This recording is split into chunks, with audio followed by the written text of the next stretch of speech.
இன்ஸ்டாகிராமில் பார்த்தேன் பயங்கர மாடர்னாக இருந்தீங்க, பட் நேரில் எப்போதுமே சாரிலே இருக்கீங்க. அது அப்படிதாங்க. நான் கூட உங்க இன்ஸ்டாகிராம் பார்த்தேங்க. யாருங்க அந்த பிரியா சங்கர்?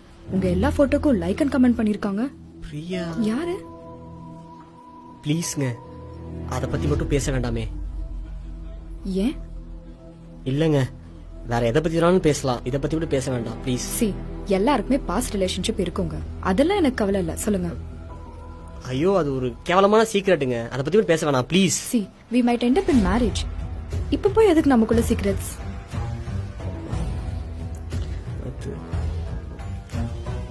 அதை பற்றி தெரிஞ்சா ரொம்ப கேவலமாக நினைப்பீங்க. ப்ளீஸ் வேண்டாம். என்னோட ஃபேக் ஐடிங்க. Fake idea? ஆமாங்க, என் ஃபோட்டோக்கு எந்த பொண்ணும் லைக் கமெண்ட்லாம் பண்ண மாட்டாங்க. ஸோ நானே ஒரு ஃபேக் ஐடி கிரியேட் பண்ணி லைக்கு கமெண்ட்லாம் பண்ணிப்பேங்க. அதாங்க